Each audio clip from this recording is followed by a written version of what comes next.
Stephen, I'm interested to understand from your point of view then, obviously you've got assets all around the country, lots and lots and thousands of rooms. How are you going in terms of occupying them? And I guess, how are you managing through the current challenges and where are you sort of envisioning things to be in the next 6 to 12 months? Adam, in relation to how things are going, look, the reality is it's devastating. It's very, very tough at the moment. With borders shut, it means an industry and a sector for Australia really on its knees. Yes, the New South Wales government and the South Australian government have done a wonderful job, and I really thank, particularly here, Dominic Perrottet for his leadership in the space. It's unfortunate that this week now we see another outbreak in Sydney, but the Premier's leadership here and the Treasurer's leadership here has been wonderful, and really the country needs a little bit more leadership at all levels. And we are waiting to see what happens with those 250 students arriving, hopefully sooner rather than later. In relation to the business, look, it's really a short-term, long-term scenario. Long-term, I think Australia will do very well, as it has done for the last 20 odd years in this particular sector. There's so many great things about why people want to study, whether it's the quality of our life, the universities that we have here, and all the life experiences that students get here. So we're very bullish on the sector over the next 5 to 10 years. We're a global player. We have 40,000 bedrooms across the world in the UK, US, Ireland, and Australia. But in relation to short term, the border closures are devastating. Today we're probably tracking, let's call it 25% occupancy across the board. That means just Scape alone has nearly 13,000 empty apartments.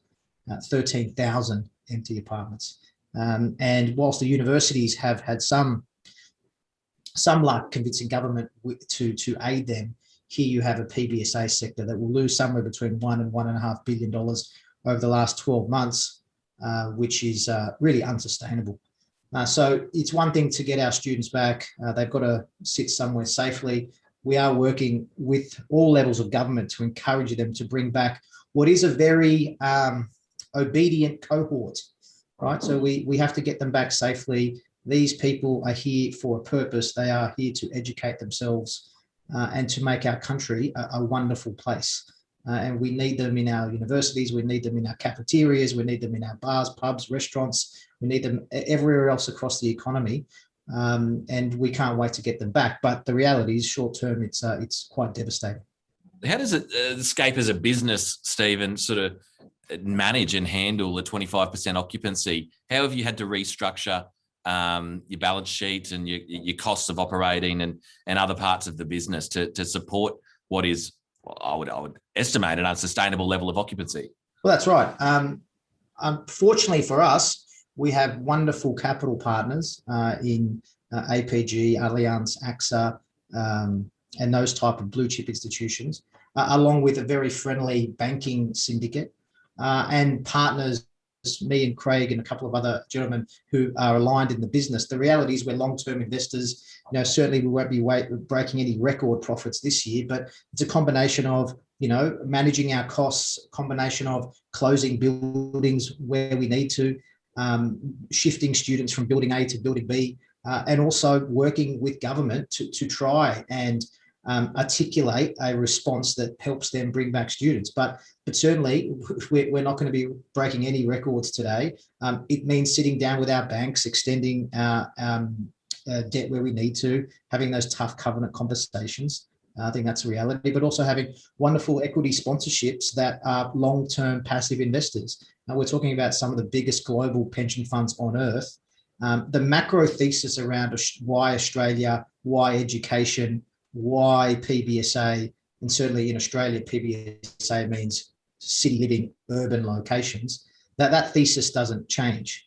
Yes, it's a short-term shock, but these investors are here to invest over the long term, and we're just going to have to ride through this trough.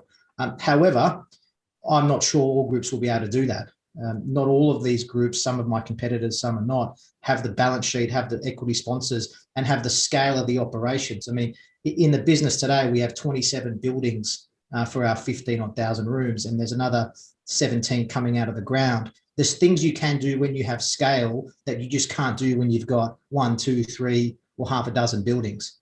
These are operating assets, heavy staff load, heavy payroll, heavy operational expenditure, and it's not easy when you have 1 or 2 or 3 buildings, and that's the benefit of the scale. But like any private company, we've had to make some hard decisions, and we just everything comes back to the border being open, full stop.